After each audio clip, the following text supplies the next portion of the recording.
Hi, everyone, and welcome to another edition of Crew Travel right here on Yachting International Radio. My name is Ria. I am your host, and I'm joined by the dapper Lee Harris from Blue Marine Travel. How are you?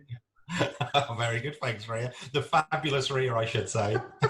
I think one of your coworkers has been throwing around some quite descriptive words for us as of late on LinkedIn. So I feel it's my duty to sort of play along. Well, I mean, last week, I was quite down and depressed, I've got to say, because I think you were the wonderful Ria out, and I was just Lee Harris. That was it. There was no descriptive word for me whatsoever. So whether I'd annoyed Natasha or not, I'm not quite sure. But anyway, there we go. Well, what's great is that she doesn't get a paycheck from me. So, I mean, I know that she just thinks that straight across the board, right? There's no reason for her to have to do that. So I kind of like that. I'll take it. Exactly right. Well, I've told her if she doesn't say it this week, then there won't be a paycheck this month. Sorry. Can't do anything for you. Yeah, and this week I'm going to be sharing on LinkedIn, the amazingly wonderful. There's going to be like 5 descriptive words on how amazing you are. I'm sure of it. Right, Dapperly. What's going on in the world of travel right now? You've got more news out of Australia. Australia is popping up every single week right now. It is at the moment, isn't it? It is our go-to place, a bit like South Africa a few months ago. This now Australia taking over, unfortunately. So travellers to Australia, as from the 9th of December, are being asked to complete the Australia Travel Declaration before they can commence their journey. The government are encouraging passengers to complete the travel declaration at least 72 hours before you board your flight. Even if you're only transiting through Australia, you still need to complete the declaration form. Once you've completed it, you will receive an email with details you can show, either electronically or printed, before you board your flight and on arrival in Australia. If you fail to complete the declaration, you may not be able to board your flight, or you will most definitely experience delays when you arrive into the country. Now, the website address to complete the declaration is www.covidnineteen.homeaffairs.gov.au/Australia Travel Declaration. You're going to provide us with that link, right? I think I should do, really. I ain't writing that down. But Australia has been a little bit of an interesting thing, right? I think last week we were talking about the fact that, you know, with a lot of the Australian crew wanting to perhaps go home for holidays, it's just not, it's pointless. Yeah, it's a struggle. I mean, we're still finding the odd seat pop up. You know, we got lucky just a couple of days ago. We managed to grab a couple of economy seats that popped up. But I mean, it is literally that. I mean, we're sitting there just throughout the day, just constantly scouring for flights into Sydney, Perth, Adelaide, basically wherever we can find something, and getting people booked on. Because the reality is there's just not the seats there. You know, if you went onto airlines websites and stuff, it will just tell you that the flights are sold out. That's the reality of the situation. And I think we've said before, there's like 36,000 Australians still desperate to get home. They've put some repatriation flights on. To be honest, it's not really making a dent in the numbers, because you're looking around about 600 Australians they're going to get home through them. So, you know, it's tough times at the moment. What's going on with KLM at the moment? Yeah, so KLM, Delta, one second, let me just find it. Where are we? Here we go. KLM and Delta Airlines are partnering to launch COVID-tested flights from Atlanta to Amsterdam. Effective from the 15th of December, the COVID-tested flights will depart from Atlanta Airport in the USA, bound for Amsterdam. These COVID-tested flights will operate 4 times per week, with each airline operating 2 of the 4 flights. Now, taking these COVID-tested flights will mean passengers arriving into the Netherlands will be exempt from the current 10-day quarantine period, which is currently in place for any tourists who are eligible to enter and are wishing to travel. Now, to fly on the COVID-tested flights from Atlanta to Amsterdam, customers will need to take the following tests. They'll need the PCR test 5 days before arrival into Amsterdam, a rapid antigen test before boarding at Atlanta Airport, and then a PCR test directly upon arrival at Schiphol. Now, any crew who are looking to book a Christmas vacation, don't get too excited just yet, though, as the Netherlands is still not open for general tourism. Crew members will still need to have eligible citizenship or meet one of the other entry exemptions, a list of which can be found at www.government.nl/topics/coronavirus. Well, we will provide all these links for you underneath because yes, there is one or two links this week, so yeah, we will definitely put them on the social media so people can see them. yeah, because I can't even write them down as fast as you're saying them. So Virgin Atlantic. Yeah, so as we start the Caribbean yachting season, there's been good news this week for crew traveling from Europe back to the Caribbean. The announcement that Virgin Atlantic, as from last Saturday, have restarted their direct Manchester to Barbados flight. The flight will be operating twice weekly on a Monday and a Saturday. And this is in conjunction with Virgin's flights from London to Barbados, which operate 5 times a week. That's great news because it is that time of year. You know, the crossings are being done. You see it straight across the board. There's a lot of jobs coming up in that area. So for crew to know that there is the possibility to get over there. Yeah, I mean, it's definitely, I mean, these ones are a godsend, really. I mean, because we've also, what these people have got to remember now, the crew have got to remember, transit in USA is out for them unless they hold a C1D. You know, with the B1BT, you can't transit through the USA. So that's that whole route that you could used to be able to do where you could go into JFK or Miami and then jump across. That's out of the water now. You can't do that. So you are going to be looking to having to fly direct from Europe into the Caribbean. So these flights are a godsend. Well, something that we've been talking about in the past, and actually I just came across a social media story this week, the fact that a couple went onto a website and booked a flight, and it was a multiple stopover flight, and there was no way that they could have made the connections. There was no way legally they could even get on those flights. There was no way legally they could even land in the country in which they were planning on going. But they were able to book all these flights, and the website literally routed them through all these different areas, not taking into account what was going on in the world at the moment.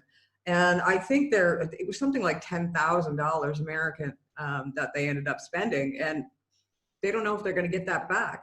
This is not a news story right now. This is something that is happening straight across the board and happening to a lot of people. Tell us a little bit about it. Yeah, it is. You know, it's been since COVID started. You know, we've been seeing these horror stories.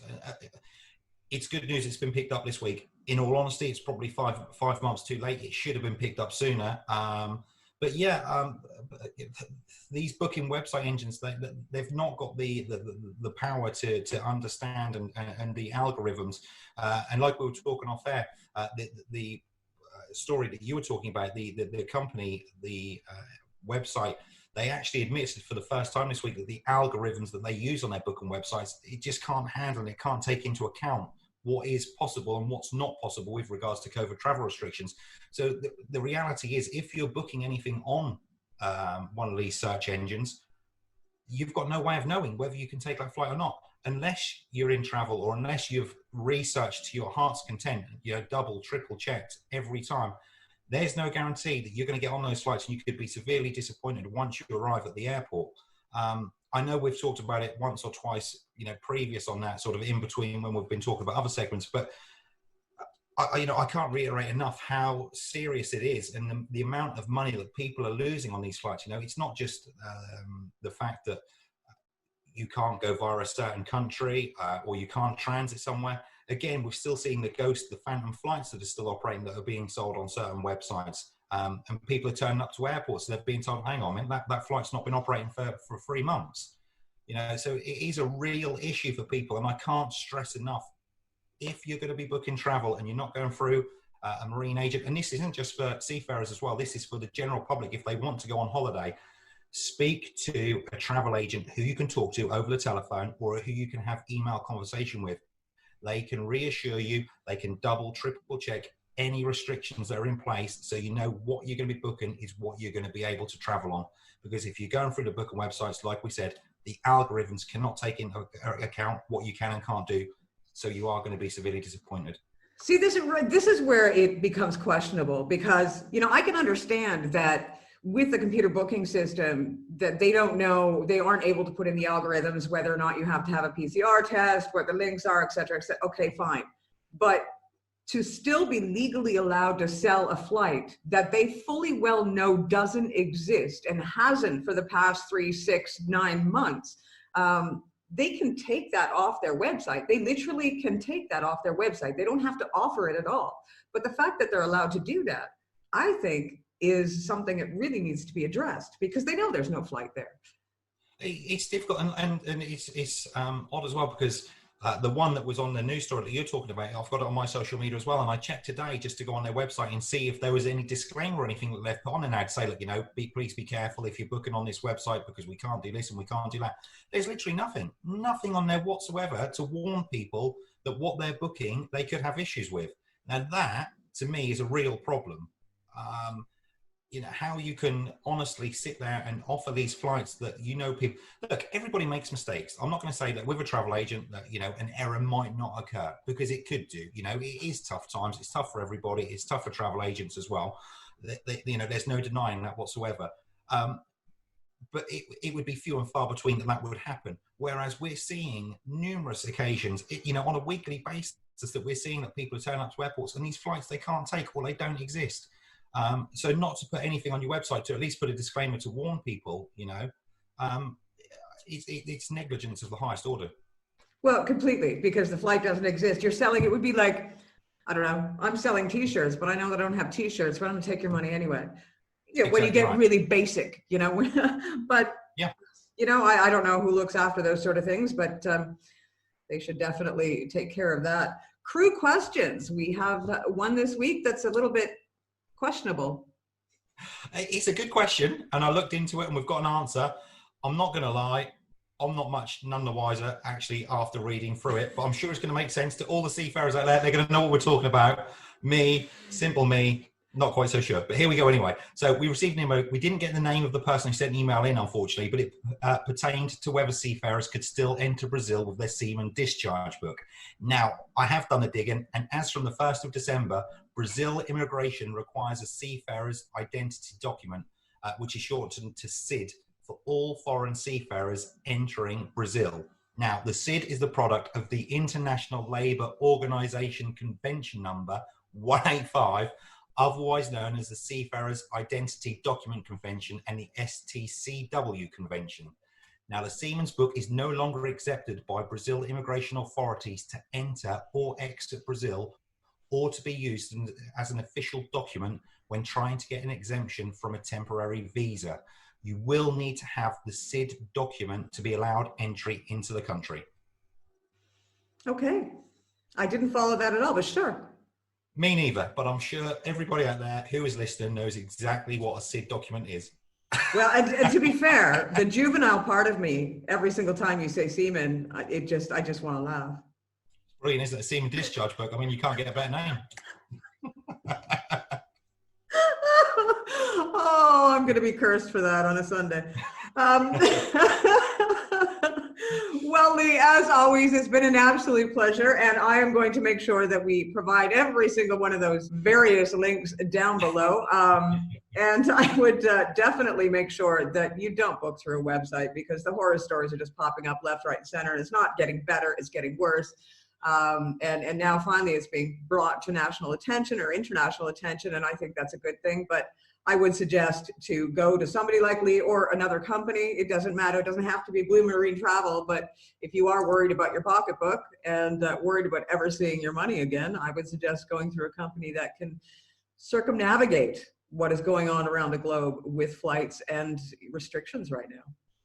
Yeah, definitely. I mean, it's, people could look at it and say to me, I've got a vested interest, but like I said, it doesn't have to be through us. I would love it for it to be through us. But just please speak to somebody who knows what they're doing. That way, you're safe. You've got some reassurances what you can and can't do. Exactly. Well, and before I let you go, I just have to say, I saw on social media that you got a couple of packages from the UK this week. And I've been checking my mail every single day, and there's nothing there. So I'm feeling a little bit neglected.